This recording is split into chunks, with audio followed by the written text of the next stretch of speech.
Thank you for joining us on India Roundup. I'm Chandni Krishnan bringing you the top national news stories of the week.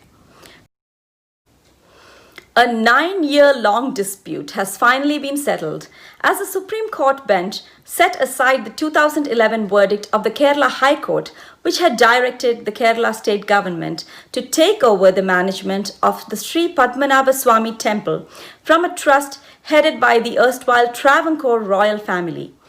The centuries-old Vishnu temple that is situated in the capital city of Thiruvananthapuram is officially one of the wealthiest places of worship in the world, with jewelry and antiques conservatively valued at around 1 lakh crore rupees in 5 of its 6 vaults. The 6th vault is still sealed and the contents unknown. Veerappan's daughter has been appointed BJP Youth Wing leader. Vidya Veerappan, a 29-year-old law graduate who runs a school for kids, is the new vice president of the BJP's Tamil Nadu Youth Wing.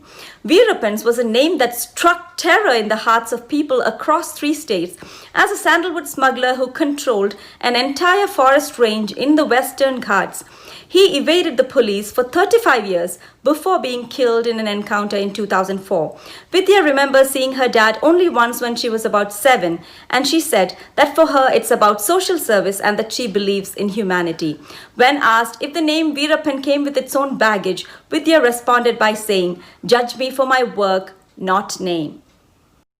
Companies can exit the corporate insolvency resolution process and settle directly with creditors. The National Company Law Appellate Tribunal has held that even if an interim resolution professional has been appointed and a moratorium imposed under the Insolvency and Bankruptcy Code, a company can choose to settle directly with the lending institution. Prior to this, companies that tried to do this have been turned down, either by the NCLAT or the bank.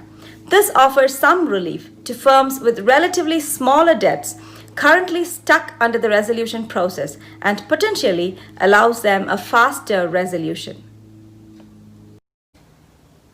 Rahul Gandhi has alleged in a tweet that the BJP-led government has restricted testing and misreported on pandemic numbers and related deaths, misled the people on the GDP by using a new calculation method, and also used fear tactics to influence the media on the India-China standoff.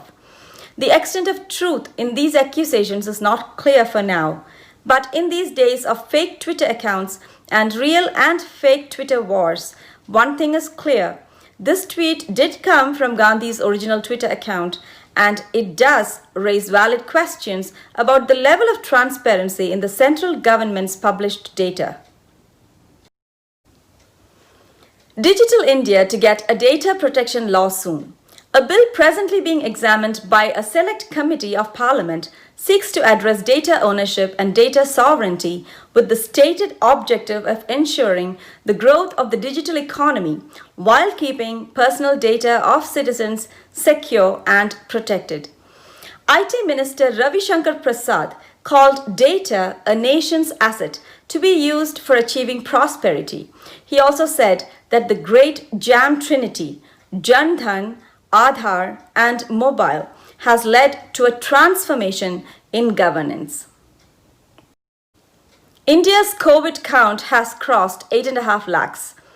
Authorities all over the country are preparing to impose lockdown again for varying periods, including in cities like Bangalore and Pune. Assam, Arunachal Pradesh, Meghalaya and Bihar are implementing area-wise lockdowns, and states like Maharashtra and Tamil Nadu are struggling to contain the surge in new cases. The situation is reportedly improving in the national capital, and as per the Chief Minister Arvind Kejriwal, Delhi has been able to minimize the deaths of coronavirus patients in home isolation by the use of pulse oximeters, which he termed as Suraksha Kavach, or a protective shield. Civil Aviation Minister Hardeep Singh Puri has justified Air India's decision to send some employees on a compulsory leave of absence for up to 5 years by claiming that the cost-cutting option is unavoidable and many private carriers are also facing similar challenges. Trinamool Congress Parliamentary Party MP Derek O'Brien has called the decision undemocratic and a ploy to protect top management while sacrificing lower level staff. The process of identifying employees based on factors like efficiency, health, and redundancy has already begun. This brings up more questions, the leading one being how fair and transparent will this exercise be? And now some good news for Indians stuck overseas. After suspending all international air travel except for repatriation flights on March 21st, India is finally getting ready to open its skies up again.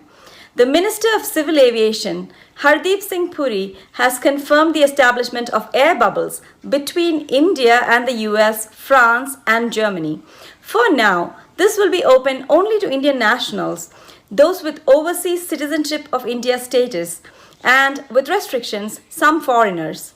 Puri acknowledged that the demand is high for bilateral air travel bubbles, but advocated a cautious approach based on available infrastructure and quarantining facilities. And now a story that will restore your faith in humanity. Nothing can come between a man of heart and his mission. Not differing time zones, and certainly not 8,000 miles. Chef Vikas Khanna demonstrated the power of one person's goodwill when his Feed India initiative served over 14 million meals and meal kits across 135 cities in India, all of which the Michelin star chef coordinated from Manhattan, where he resides. Mumbai-based NGO Harmony Foundation has honored Khanna with a certificate of appreciation, saluting the man and calling his efforts a wonderful act of service to humanity. And that is all from me for this week. Thank you so much for joining us. Stay well, and we'll see you next week.